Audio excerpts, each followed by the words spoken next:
السلام عليكم. اليوم عندي واحد ثلاث مواضيع رياضية غادي نتطرق لهم بعجالة وباختصار.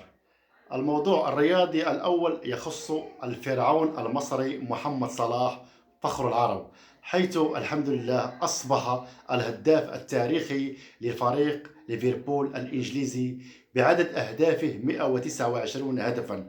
فنقول هنيئا لمحمد صلاح ونشاطره أفراحنا، وهنيئا لمحمد صلاح كأن نقولها مرة ثانية، وهنيئا لمصر العربية الشقيقة بهذا الهداف الكبير إن شاء الله.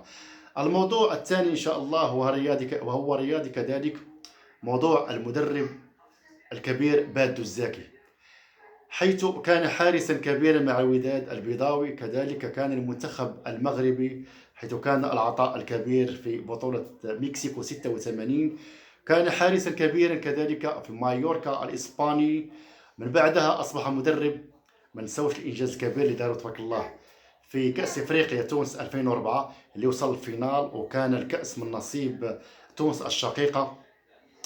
كذلك درب فرق مغربية وفرق عربية، والآن سيدرب إن شاء الله المنتخب السوداني، ونتمنى له من كل أعماقنا مسيرة موفقة إن شاء الله، حتى يفتح باب من أبواب مدربين المغاربة حول، يعني يدربون إن شاء الله فرق عربية وإفريقية، ولما لا إن شاء الله فرق عالمية. تبارك الله بادو الزكي، تبارك الله ولي، عفوا وليد الركراكي، تبارك الله راه وصل العالمية، وصل من أربع الأوائل.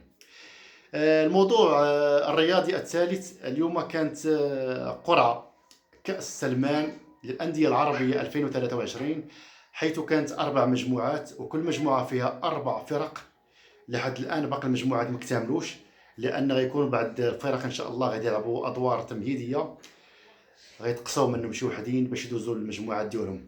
لهذا نقول إن شاء الله مسيرة موفقة لمومو يعني محمد صلاح فرعون المصري فخر العرب، ونقول إن شاء الله مسيرة موفقة بإذن الله لبادو الزاكي إن شاء الله مع المنتخب السوداني إن شاء الله. وما ننساوش غادي نشوفوا واحد البطولة عربية ممتازة على أراضي المملكة العربية السعودية إن شاء الله بإذن الله. إلى ذلك الحين أستودعكم الله. السلام عليكم.